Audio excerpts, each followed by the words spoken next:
yeah. Getting money like cashier. Get the money like a cashier. Customer, clientele. I was broke, that was last year. Getting money like cashier. Get the money like a cashier. Benjamin, nothing less. I was broke, that was last year. Don't change them. I never switched up. Been down since day one. Straight social. People change them. Welcome, everybody. Welcome to another episode of DBT Live. I'm Stefania. You're muted. There we go. Mike Carter, a.k.a. Paperboy, a.k.a. Short Texas.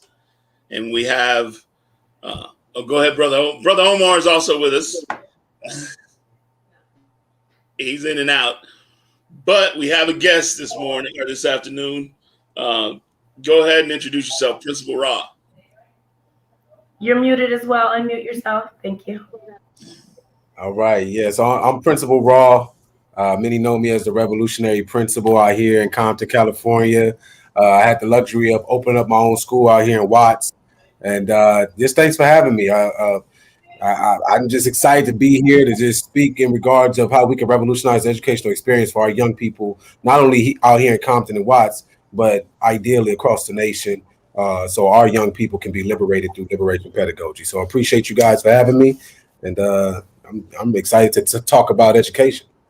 Nice. Well, welcome. For those of you who don't know, Principal Rahh is also the author of a book called Revolutionary Educational Culture.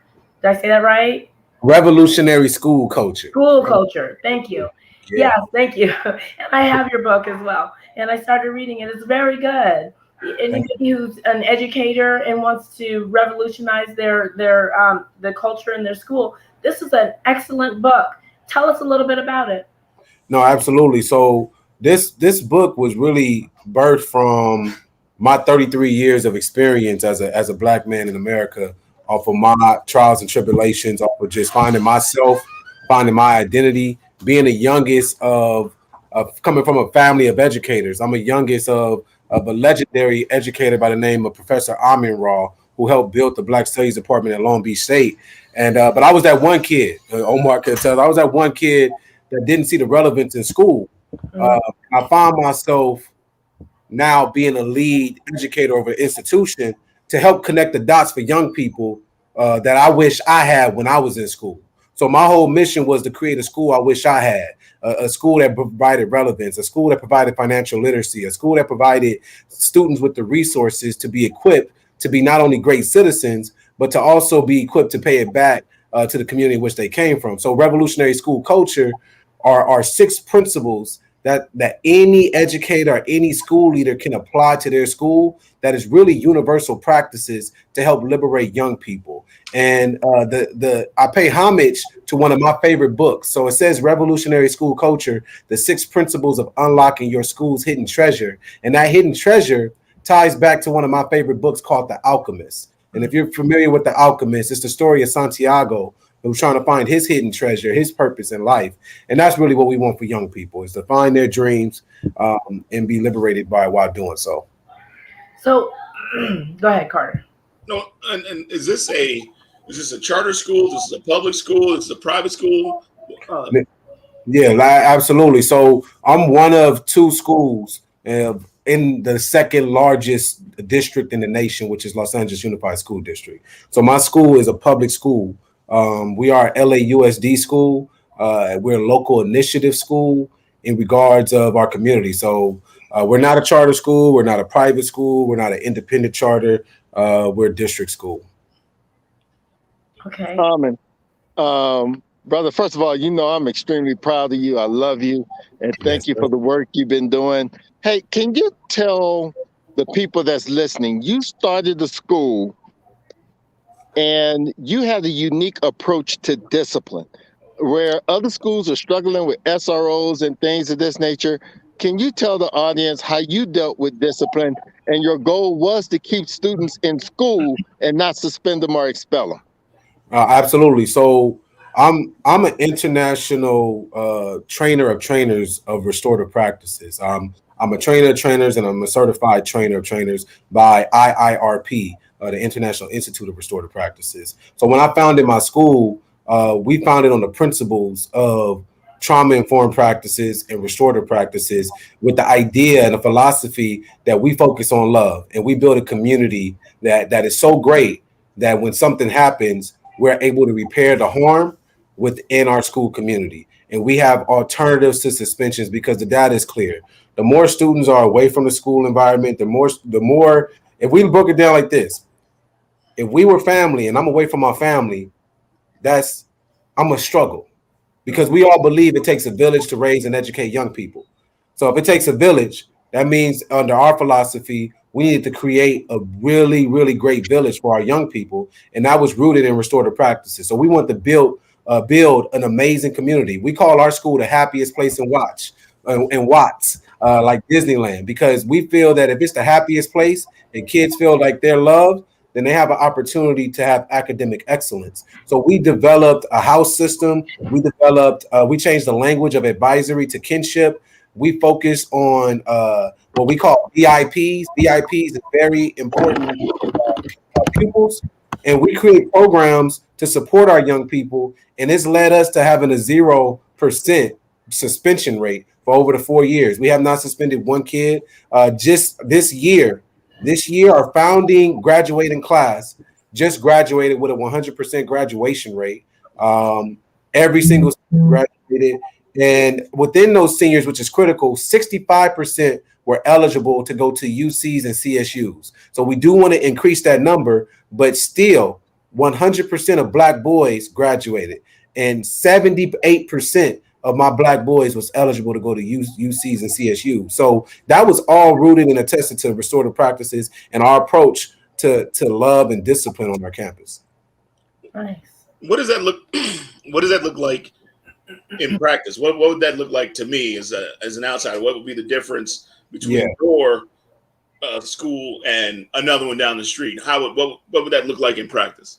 No, that's a great question. So anytime that anybody asks me that question off of what restorative practice is and building relationship, building community, you should be able to see it in two ways. One is how we spend money to build community.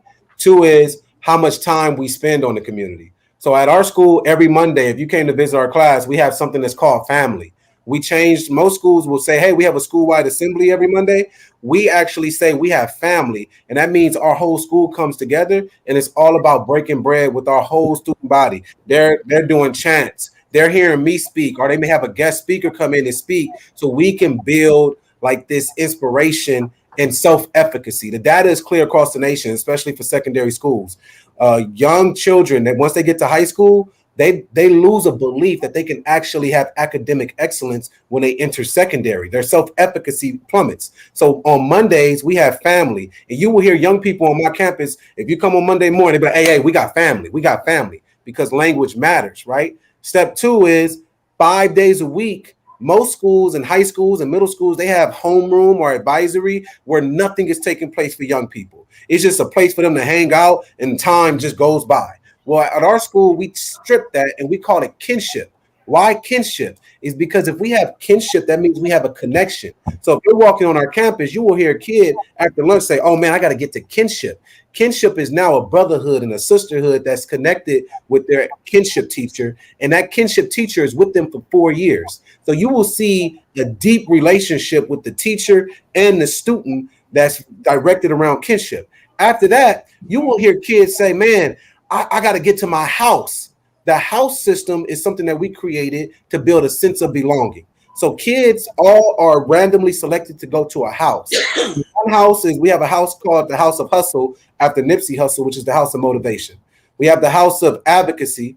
We have the house of friendship. And then we have the house of courage. These 4 houses gamify education so young people can now feel a sense of belonging, so they don't need to be part of no gang or part of that. They got a club, they got their kin.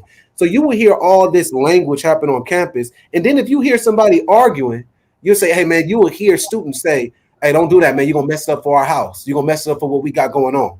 So that right there sets it apart. But one of the main things that set it apart is, you know, our language with our teachers. I got some of the best teachers in the nation. And it's because I don't consider myself an instructional leader. I believe that a lot of the leadership programs are getting it wrong. They're forcing instructional leader, instructional leader. I am the equity leader. We are the equity. We have an equity leadership team. So we are driven by equity. So you will hear a lot of that language on our campus. And because I'm driven by equity, I'm probably one of the only principals in the district that still teaches a class. So I teach a class called Gentlemen to Kings, and I teach my young boys, and we call them At Hope. I teach my At Hope boys all about the financial and capital markets. I teach them how to buy something low and sell it high. I teach them about entrepreneurship. I teach them about how money works. It's really money talks, because I want them to understand some of the sacred knowledge that traditionally the curriculum does not provide our young people, which is around nutrition, home buying, entrepreneurship, credit. And I teach a class of 35 young boys that yearly, one time a week. So I want to try and wrap my whole head around this, and I want to go back to the basics for me. Is your school, are the teachers in your school predominantly Black? Yeah, so we diverse. We're a diverse school. Okay, good. So, I mean, we have Black teachers. I mean, we're just white teachers. We have Cambodian. We have a diverse group of teachers and staff members that are dedicated to the community and our young people. I get it. So, but your white teachers are definitely on board. They're part of this. They feel like they are part of this family and this kinship, and it works. Absolutely, absolutely. You know, one thing that we value is consciousness, right? And as a collective village, we all bring something different to the table. And one of the key things in regards of schools, a lot of times we ask how to do something. Like, how do we do this with young people? How do we do that? And as a leader, sometimes it's not asking how, it's asking who. Sometimes we need to ask who is capable of doing this, and where do we want, and what is the vision we have for young people. The reality is, in California and where we're at, many of our young people are going to Cal State universities and UCs. They have to be equipped with how they are going to meet the expectation in a diverse environment. Yeah. So now we have people that are able to give them critical thoughts, but also be challenged by their thoughts in an environment that may seem foreign from other people's experiences. I love it. Now, I'm going to take you to your book because I loved it. I love what I've read so far. And I know that you said that there's 6 principles. Yeah. What do you think is one of the most important principles that you've developed in this book, and that you if anybody's starting out, if they could take any principle, just one, which is the one that you think they should take the first? Ooh, listen, everybody always asks me that question, right? And you know, they're really built up on it. If you read the book and you really go through, they're built up on each other, right? It's okay. Because a lot of it is you can't work in isolation. You know, for example, in restorative practices, a lot of schools will say, oh, they will wait for something to happen, and then they want to be like, hey, we're going to do restorative justice now, restorative practices, where it needs to be part of the DNA of your school, right? I always equate it to like if you're a parent, that's like almost saying like, okay, I'm a be mom right now, and then I'm going to not be mom at a different time. It's like all this totality works, like how you speak to your young people, how you treat your young people, how you teach to your young people, how you feed your young people, all that is given. But if I had to pick one, if I was like, I had to pick one. If you have to pick one, I would say first, what is your mission? What is your mission? Okay. Because the mission for every educator should be deeply connected to your why. And what in chapter 1, we have some prerequisites, but chapter 1 is really getting to setting the stage. Or not chapter 1, sorry, principle 1 is getting for you to set the stage. Setting the stage for yourself as an educator. I talk to many educators, I talk to many leaders in which I work with and I mentor, and many have a foggy mission. A mission that's so broad, like, hey, you know what? I became a teacher because I want to help young people. I think we all that's not good enough. How do we quantify your mission? because there's two things. If most people can sit here and say that our educational system can improve. Most people can sit here and say that. Then we got to ask yourself two things as an educator. Is your mission to operate good within an inequitable system? Or is your mission to change the fact that it's an inequitable system? So those two things are fundamentally different. And I think it's important for our educators, our schools, and people that's involved with young people to clearly quantify their mission. Like when I started off as a teacher, I ain't had no idea what I was doing. They just put me in a room and said, go. Nobody checked in on me. I got all the kids that nobody wanted. No, there was no fight. So at the end of the year, they asked me, well, how'd you feel your year went? I said, well, I think it went great because but I didn't really say, I didn't have a mission. Right. I didn't even understand what it was. But if I now could sit here and say, well, I have a mission to get young people to this threshold. I got a mission to change the fact that these are barriers that exist. I think it's very clear that it needs to be set because that needs to be the root of your action because action cures fear. Amen. First of all, that's a great. First, I got to tell the listening audience, I'm wrapping up a golf tournament where we just gave out $25,000 in scholarships to youth with Xi Pi of Omega Psi Phi Fraternity Incorporated. So I apologize going in and out. But based on that principle of you being a teacher, a first-year teacher, no one checking in on you and things of this nature, how did you go from being this neophyte as a teacher to where you are now, where nationally you are training other teachers on how to get this right? Yeah. So when I started off as a teacher, I thought I had it set. I was like, I'm going to be a teacher. This is a good gig. I got summers off. It's cool. This is cool. And then my why got deep. My why for young people just became so strongly and passionate, and my passion really came out. And I started to see, like, man, the problem isn't achievement. The problem isn't that young people, especially Black children, can't achieve. That's not the problem. The problem is we creating this environment. We are being challenged and meeting the expectation and creating an environment that supersedes that expectation for young people to be provided with critical hope.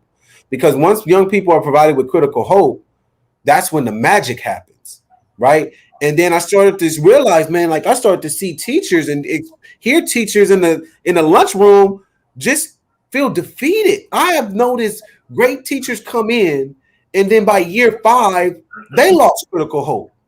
They done got battle fatigue.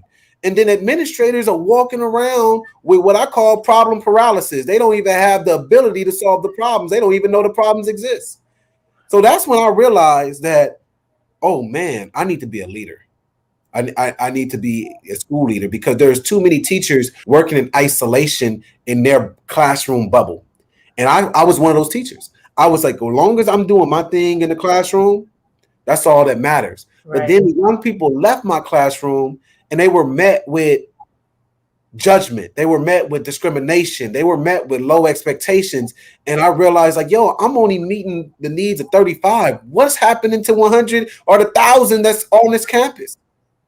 So that's when I was driven by, like, I need to be a school leader. And I went back to school.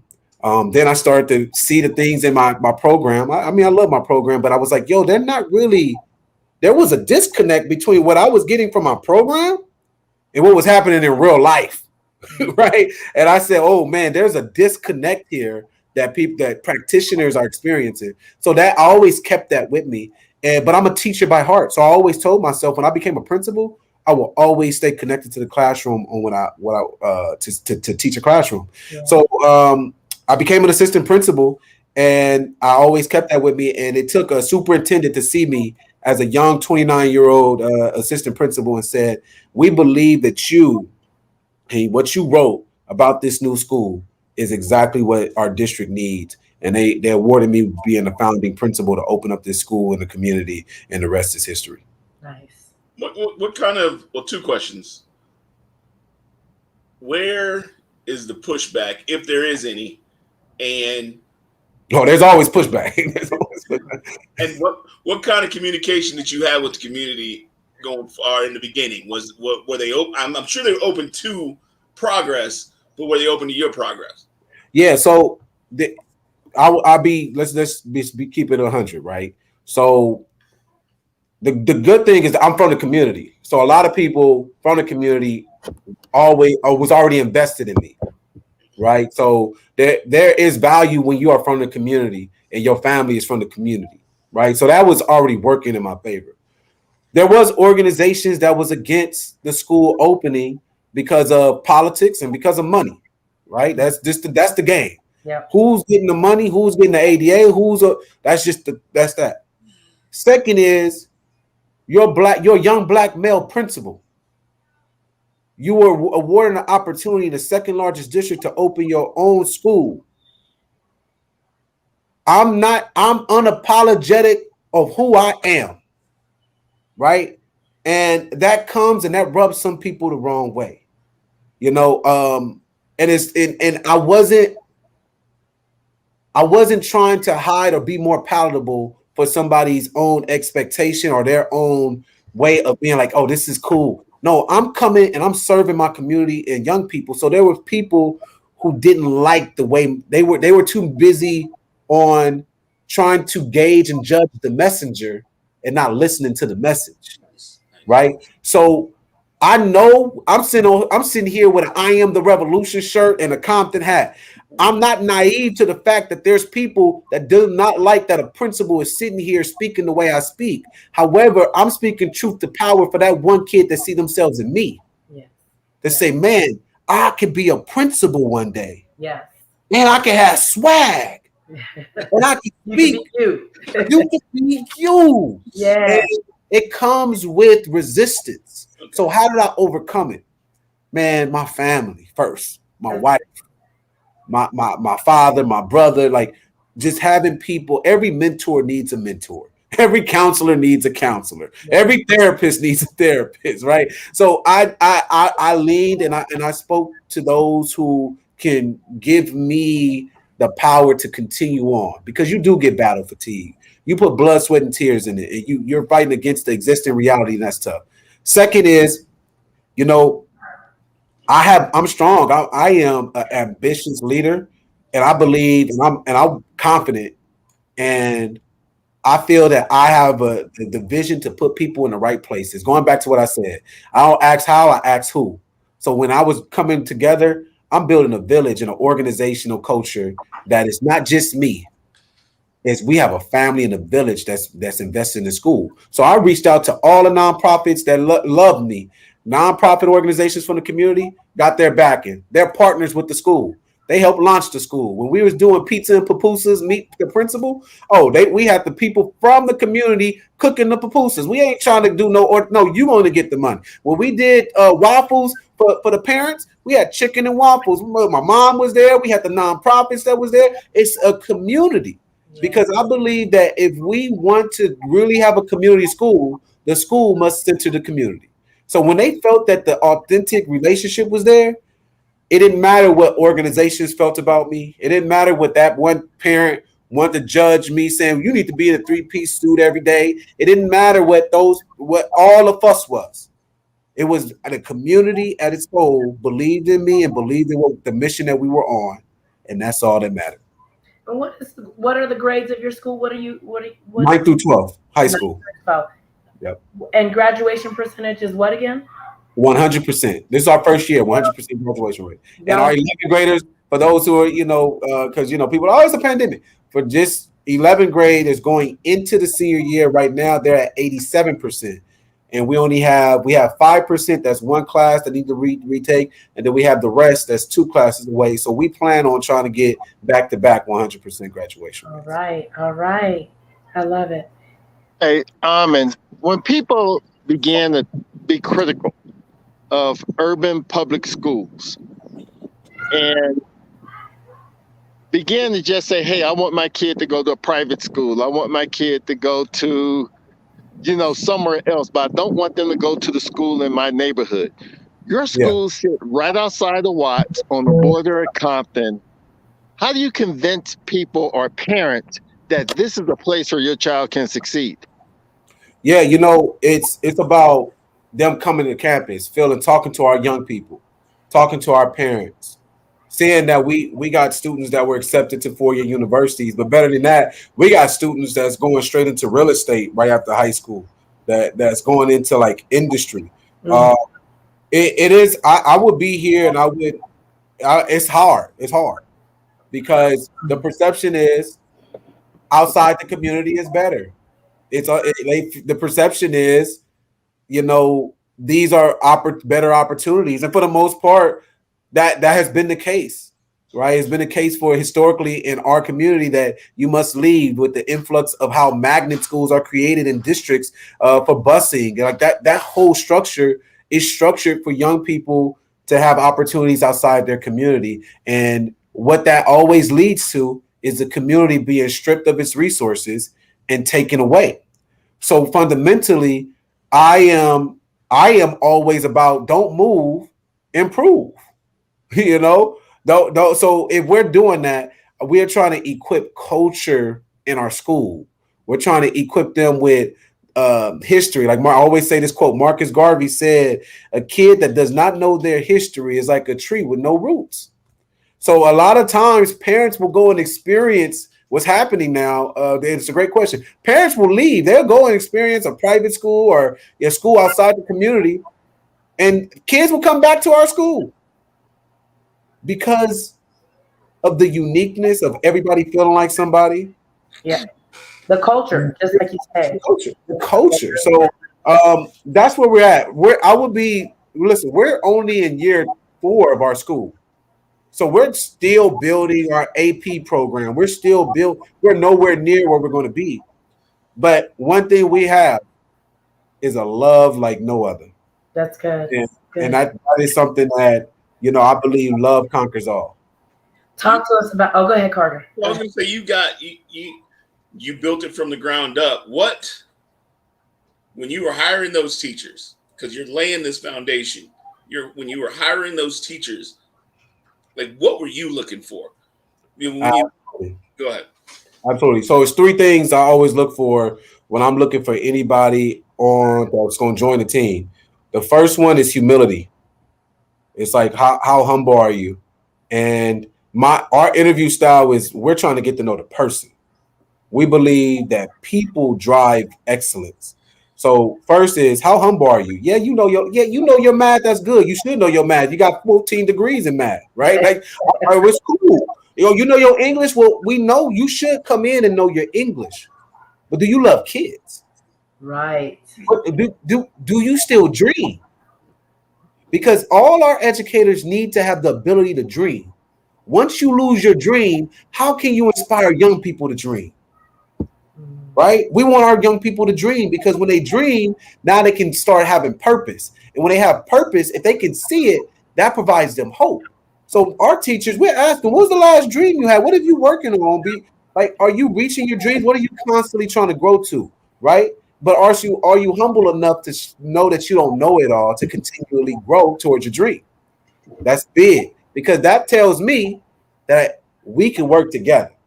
I can say some things and you can. Okay, now we're on the same page. Next is how hungry are you? And what we mean by that is why you want to teach here? Yeah. Why do you not? Or you want to teach here because you? And I get this all the time. Well, I just need a job. I'm just need people to do. Yeah. Cool. That's great. We all need y'all. I get that. That's already. Let me know why you want to teach here. Nice.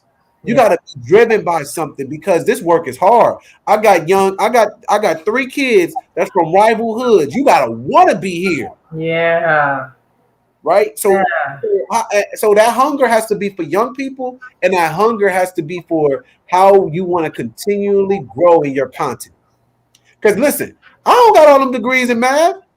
And I look at all these principals who think that they know what I want to facilitate you for growing in your work. And you need to have that hunger, like Kobe said. Rest in peace to the mom. But if I gotta beg you to get into the gym, that's a problem. Yeah. So I need you to love and be hungry about your content. That's the next thing. The last thing is How smart are you? And not meaning in your content or IQ, but with interpersonal relationships, right? Because when you're trying to get a group of people to work towards a mission, oh boy, that's hard. It's hard to do. Sometimes it's hard to get people on alive at the same time. I'm sure y'all like it's See, let alone try to get them to teach it to get with people so they can be liberated. So we need people to understand that I'm good at this. Oh, you're good at that. Oh, she's good at that. But she don't like that, and he don't like that. So how do we have questions that's not going to demean somebody? You know the saying, it's not what you do, it's how you do it. It's not what you say, it's how you say it. Yeah. So that is important, right? And do you have that ability, that cognitive ability to understand that emotional intelligence to understand that? Because if you do, that means we can cook. That means we can get in somewhere. And that means we can drive it. So those are the three major categories that has helped us get to where we are at. Because all that other stuff in between, I'm telling you right now, it don't mean a thing when you have a toxic culture. You can have the best teachers in the world. If you got a toxic culture, your school not going anywhere. Yeah, that's true. Talk to me though. One of the things that you mentioned in your book and one of the things that a lot of the schools throughout the nation are struggling with are resource officers and the school to prison pipeline. Yeah. Talk to us about that. What do you say about that? How does that work at your school? Yeah, so we don't have any. We opened the school. We didn't have any officers at our school. We didn't have any. We had none of that stuff. It is possible to run a school without resource officers in your school. Absolutely, 1,000%. Because when you focus on love, and you focus on sacred knowledge, and you focus on protective knowledge, and you focus on a place where, this is sacred in the village, you have love, right? Things work. Like, look at things happen. But the village takes care of those things. So for 4 years, we haven't had, we don't have no school police on our campus. We don't have do we have supervision aides, right? And supervision aides are part of our school community, right? So they're in the classrooms, they're outside the class, but we don't have no school police officer. Now the school to prison pipeline, this is really big for many schools because many schools don't even understand how they're perpetuating and continually actually being active with the school to prison pipeline. With their discipline philosophy, with their policies, and with their approach to young people. So it's really important that, they are aware of it and they understand it. The first key for every school is understand what the school to prison pipeline is. And most people in most schools will say that they understand that it exists. Then the second, but they forget to do the second step, Stefania. They forget to do the second step, right? They forget to recognize the school of prison pipeline. What I mean by recognize means come up with possible solutions based off of your understanding. See, if you understand that it exists, you got to come up with possible solutions that enter trauma-informed practices, restorative practices, right? Come up with those solutions. Then someone would do that, right? They'll say, oh, we got restorative practice here. We got that. But you know what they fail to do? They fail to respond. And what I mean by respond is they do not actually act upon a plan that they came up with their possible solutions. Okay. And they don't. So then you'll be like, well, how is restorative justice going? They'll say, well, we think it's going good. Mm-hmm. And you're like, wait, what do you mean you think it's going good? No, you need to respond. And I always coach my mentees, and I say, when you're responding, I want you to look at it like the stock market and the Wall Street. Each quarter, Apple lets you know how well they're doing. Each quarter, you should be speaking on, well, how well are we doing with our practices? How well is this going? Oh, man, it's not going well. Well, dang, I guess that will tell you need to change something, right? You need to do something. But many schools, you know what they do? They wait to the end of the year to look at it and be like, man, it wasn't that bad, or it was kind of shaky, or it was bad. And you know what they do? They do the same thing the next year. Right. And they think that they hyper focus on it and get better. And that's not it. This deep root work is deep philosophy. And they got to consistently look at their practices, just like $1 billion and $1 trillion companies do each quarter. And one of the things you touched on, though, is the policy. There's a school out here, a school district out here, who one of the policies they were trying to implement was making it illegal for anyone to have under the age of 18 to have nicotine anywhere. So let's say an adult rides in your car, a jewel pod falls out of their pocket. If they were to catch that youngster with that jewel pod in their car, they could send them.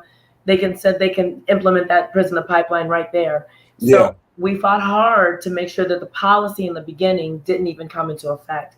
That's important. You touched on that policy first. Yeah, and I would say there's two P's, and it's really three P's in which I say it's philosophy, policy, and practice. Okay. And let's break the first.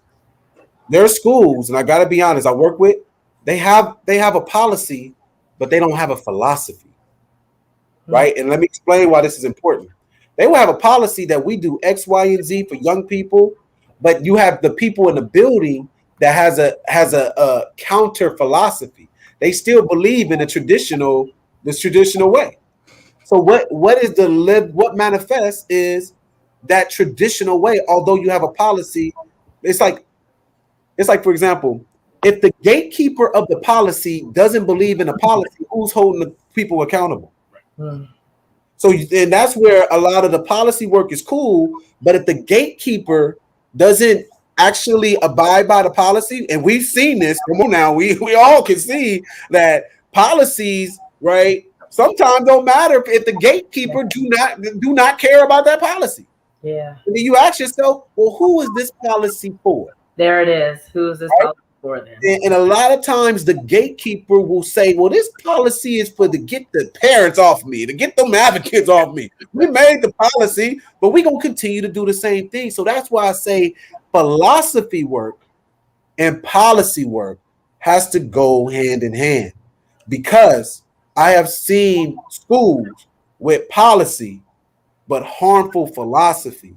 And whoever's the gatekeeper of that philosophy usually oversees or supersedes the policy, because who's holding it accountable? Then that's when we protesting. That's when we fighting, and parents we doing this, and then guess what? You get a slap on the wrist, and the next thing you know, it continues, and the cycle continues.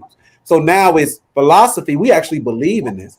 We got the policy, and we're clear about who's going to be held accountable. And then last, we have the practice. We're actually living and breathing this in our school. Nice. So this is year 4, right? Talk to me about watching those kids go from freshmen to seniors and moving on. Talk to me about how it made. I can feel it, but talk to me about how it made you feel. Yeah, it's surreal, man. And it's really spooky. I don't even think it hit me yet, because, man, my young people, when they first started school, right, we had a teacher strike in our district, right? The 2020, we had a pandemic. Yeah. Then we had a whole virtual year, right? Yeah. My high school graduate, they didn't have really one regular year of high school. Yeah.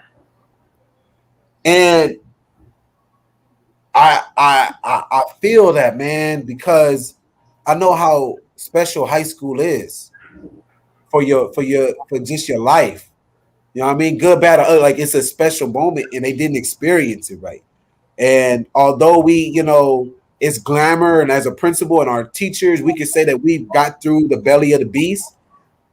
But man, we can't go back and get at those moments, man. So it is special, but it's bittersweet, because we were stripped of the moments to really do the work I felt that we could have really done with these young people. And we're still connected. We're still building a pipeline of power, but man, it's nothing that you can kind of explain, man. So it is special, but it's weird. It's weird because we didn't, as a new school, we didn't get a chance to have a prom. I mean, we didn't have grad night. We didn't have our homecoming. That was our first senior class. I was like, yo, we supposed to do these traditional things. So it was tough. It was tough, man, bittersweet. And so I'm gonna leave it there because it's still something that I even struggle with as a principal because I give my all to my young babies. I'm like, yo, I'm trying to give you the experience I wish I had and people across this world can have. And I felt like they were robbed, and it's stuff that you can't control, but it is what it is, Yeah. When you're talking about the pipeline to power, is that more of once they're graduated, them coming back? Is that what that is? So our pipeline to power is we're trying to support our young people to a living wage. So a lot of times the data is clear. The problem isn't getting especially our black students, the problem isn't getting students eligible for college. That's not the problem. We can get students eligible to college. They're not finishing. A lot of students, they're not finishing. Some of them not they're eligible, but then they don't go. Many high schools, they work and they get the graduation rate and they say, good luck. You're done. Yeah. You're done. We're on to the next. Right. And then a lot of times, it's survival of the fittest. Darwinism kicks in. You're like, all right, who's gonna get to the college? And once they get to college, who's gonna make it through? Then once they who, and it's like, yo, that's a dirty game. That's a crazy game when you think about it. So we wanted to say, no matter what the decision, we want to try. So I invested in resources that focus in on our alumni, right? And focus in on trying to get them resources for their dreams. I'm a big dream. I call myself a dream catcher. And I want my students to dream because if you can see it, then you can be it. Yeah. Many of our young people, they struggle. If you go to a high school and you ask a ninth grade student, hey, what's your dream? Like, they probably look at you crazy. You mean dream? I don't dream. Because they've been told not to dream. They have been told to walk in the margins of society. Right? So we got to reverse engineer that. So it's like, what? Because if you can see it, I assure you, you can be it. And that's what we want them. So now we try to get them resources. One thing that we do at our school, we reverse engineer college. So some kids who don't want to go to college, it's cool. They build what's called a presentation of learning and a business plan. A presentation of learning off of their business plan. And we try to, and whoever does the best, we actually get them money and resources to make that dream come true. Think of it like Shark Tank for high school students, right? So we want them to be like, hey, this is an opportunity, and they pitch their ideas, and we try to get people from the industry to support them with developing their LLC, developing their resources, and see where it goes. So like DECA. I'm not familiar with that. Okay, it's the same concept. Okay. Business leaders and things like that. But okay, I love it. That's awesome. Yeah. We have a few more minutes, and I kind of want to touch on something that is the new buzzword throughout our nation. And I'm sure you've heard this. I know that you know about it. Tell me what you're doing in your school or where you're going with the critical race theory. Yeah. Critical race theory has been discussed so much, right? Mm-hmm. And I want to say it's clear, right? Critical race theory in its fundamental practice is not being taught in K-12 at that level. Right. But this whole narrative wasn't about critical race theory in general. It wasn't about it wasn't about the 1619 project. It was about anything that resembled challenging racism in America. Anything that looked, appeared, sounded, anything about challenging racism, and specifically systemic racism in America. Why is that important? This is funny. Let me show you this. Why is that important? Because curriculum across this country, right, will teach young people. This is high school curriculum, right? This is one of the books that is taught in U.S. history class, and the title literally is From Slavery to Freedom. Yeah. They teach Black history from slavery, literally starting with slavery, right? It starts in this book by a $1 billion company, McGraw-Hill. Shout out to McGraw-Hill Education. You guys, you can get some representation and y'all do that stuff. But listen, This is what's critical. Somebody who's following the guidelines and teachers that's following the guidelines, you won't even look at this through a critical lens. You will say, well, this was adopted text, so it must be okay. It has, from slavery to freedom. Okay, this sounds right. And you will just go through and give the curriculum to the kids, not understanding that, whoa, you're starting from a deficit mindset. There is omission. You're literally omitting the fact that there was kings and queens in Africa. It's omissions. That's like J. Cole said.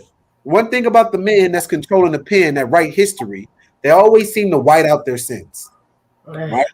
And it's important for us to analyze that. But to get back to your question about critical race theory, having even a discussion around how this is not the best way to start any kind of history class from slavery to freedom, because a lot of people that's on either side of the fence with critical race theory, it is saying like, oh man, it makes people feel a certain way. If it's white students, black students, it makes them feel one is a hierarchy.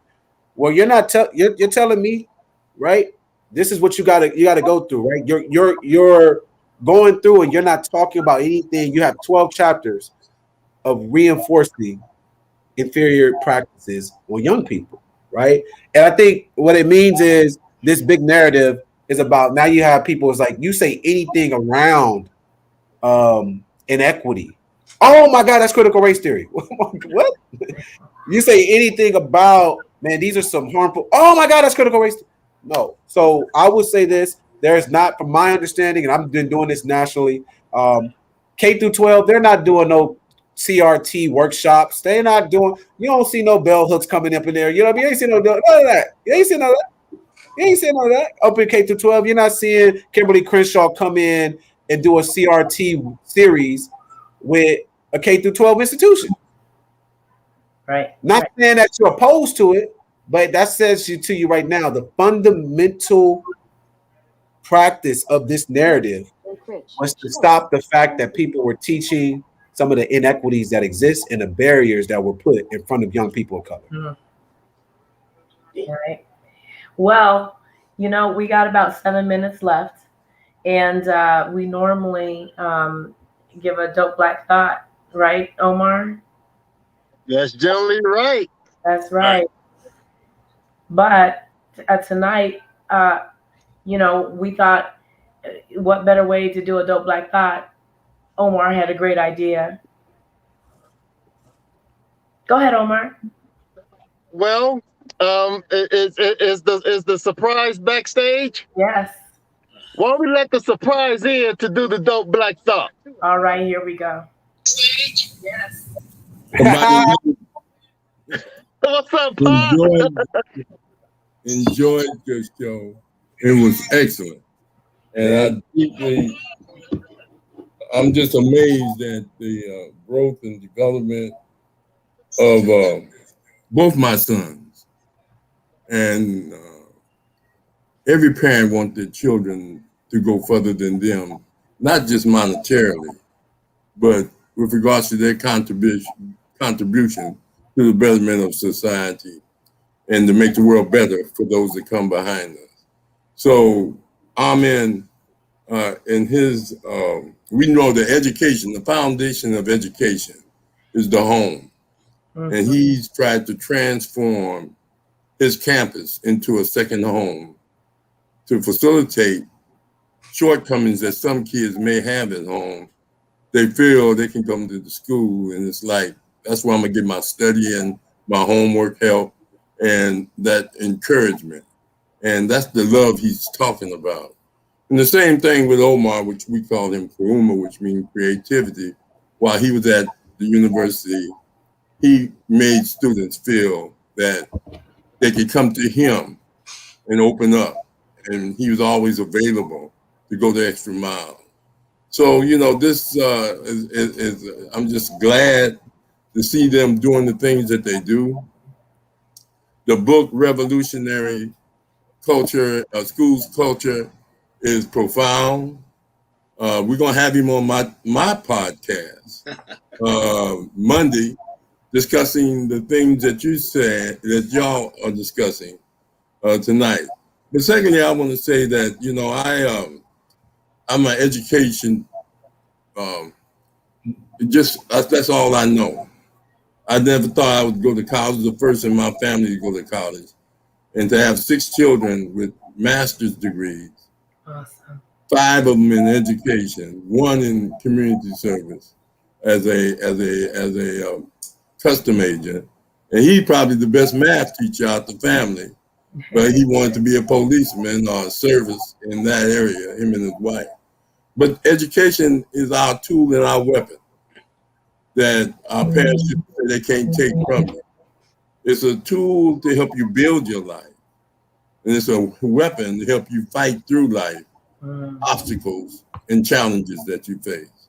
Because racism is more subliminal, technological, and scientific than it was a few years ago when it was just physical. So you have to be able to not only have hindsight, but you also have to have insight, and you have to have foresight. Hindsight to learn from the lessons of the past, insight to see through things, and foresight to have a vision. You don't want these kids' dreams that Omar and Amin and probably you too try to instill in young people to turn into nightmares. The pipeline to prison is not only one because kids fail to get an education, it's because of racism and discrimination. George Floyd, it didn't make no difference if he was a college graduate or not. Yeah. They choked him to death. Breonna Taylor was in her house, a working young lady, doing the things she was supposed to do as an essential worker. So, we have to teach them truth. And the truth, and the basis of truth is more truth and more reality. So you teach them to be safe, conscious, but know where they are and who they are. And that's not just African-American kids, that's all children. Yeah. Every youth. And that's when he said, you have to love what you do and love the children. And your kids should never go to a school where they're not loved and be taught by someone that don't love them. This came out in the Institute of Positive Education back in the 70s with Hakeem Mahalabuti out of Chicago. See, Amin and Kouma came up with a sense of Black consciousness because I was a Black studies professor. Now, they don't believe a lot of stuff I talk. I couldn't radicalize them, but I was trying to. But at the same time, they are very moderate in comparison to their father.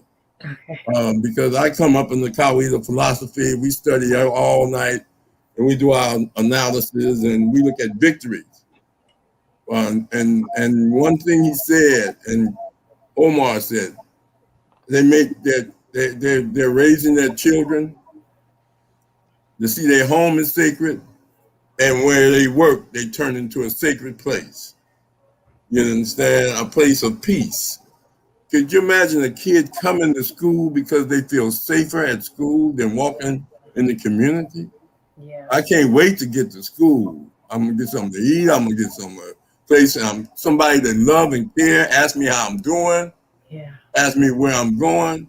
And we try to encourage parents and these foster parents, and because they don't even call them families no more, they call them households. Kiss your kids, hug them, tell them you love them, make them love you more than anyone else. And then at the same time, as I always teach, you want to change the world, you don't want the world to change you. And that's why, and you be an image. Now, I had to struggle with both of them. I mean, Omar came to my house. He wanted to wear sweats to school. I wouldn't let him. I said, man, you got to, you represent the family. You represent your history, your culture. I don't care. He had hairy legs. He wanted the girls to see his hairy legs. Oh, man. Then, here you go. Here we go. He take on videos and sell them to make money. And at the school, he would wear an earring. He wouldn't get the Pierce earring. I didn't play that. he got the snap on. So he'll leave the house without an earring, but when he got to school, he had an earring. Yep. But you know what? Now he's teaching kids not to do it. Yeah. Now Omar's teaching kids to dress appropriately because you represent James Green culture. But it's a beautiful thing, but it was a struggle. Because young people want to be young and they want to be able to do whatever they want to do, but they have to learn you can't. Yeah. You have to do what you got to do and get in position where you can do what you want to do. Yeah. Especially when you're young. The whole purpose of being young is to prepare to get old. Yeah. And that's what we try to teach. And I just want to thank Omar for inviting me to get on here and be with both of them. I don't want to take up all y'all time, but it's just a beautiful experience to watch both of them blossom and continue their quest to make a difference in young people's lives. As he got over this school in Colorado, Cherry Creek, is that the name of the high school district? Yeah. Yeah, the school district is Cherry Creek School District. Yeah, diversity. And Amen. He blessed me with another grandson just recently named Prince. Amen Prince Rahh. So that's 3 of us. And we're on marching. We're marching out here. I live in the heart of Compton, grew up in Watts, 12 brothers and sisters. And now I got 12 grandchildren. That's awesome. You understand? So it's a beautiful thing. So I just want to say thank y'all for allowing me to share and deeply appreciate your program and look forward to listening to it. If y'all would let me know whenever you're having good discussions, because that's all I do is listen and learn.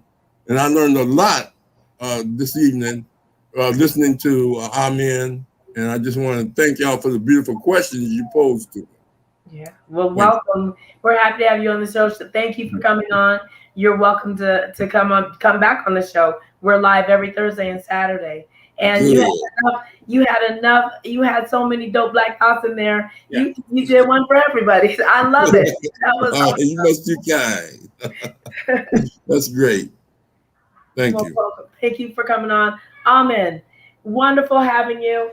Everybody, if you don't have his book, Revolutionary School Culture, is something that you should pick up, especially if you're an educator. You've got to read this book. Ahmed, tell us about the annual convention that you do real quick. Yeah, absolutely. So every year, our organization, Revolutionary Educator, we host a Revolutionary Educator Conference focused on liberation pedagogy every March. We just had our first annual last March, where we had over 400 educators across the nation, from New York to Florida to Baltimore, California, all over the nation, even Denver. Some people from Denver came too, attend our virtual conference. This year, we're planning on trying to have it in person out here in LA. Will be our first in-person conference happening in March. And it's just a way for educators to come together, be authentically them, and learn. And we all grow together. One of the principles we like to believe in is collective work and responsibility. If we all do a little, that means no one person has to do a lot. Oh, I love it. Nice. Another dope like that.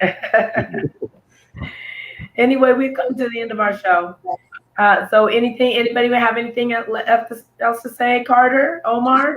Just real quick, man. Yeah. I thank you for coming on, both of you.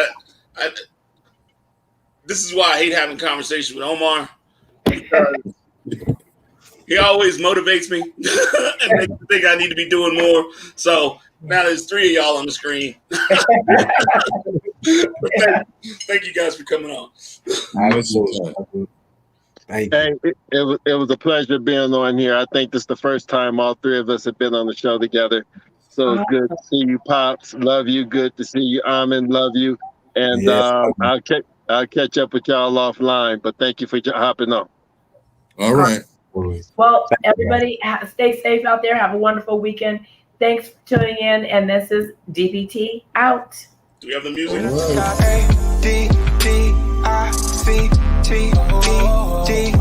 What is love? It's a drug.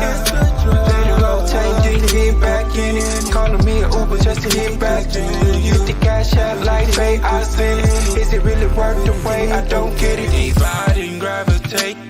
Taste that wet emoji, got me higher out of space. That was awesome. Can you hear me? That was awesome. Yeah, that was good. Omar, your family is so special. Yes. I mean, you, man, to have grown up in a house like that. You had no choice but to be special. You didn't have no choice but to be great. Hey, now I'm gonna tell you this: between him and my mom, it was like my mom was a ninja with a belt, and he was the philosopher. And you know, but we didn't. My mom and I didn't live with my father, but my father was there like the whole time. So it was all good. And so you know, yeah. So I'm glad that y'all were patient to let him on and let my brother on.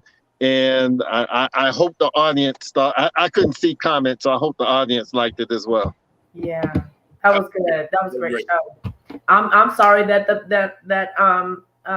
Kevin and Marcus missed it. I mean, come on, this was an excellent show for them to be a part of.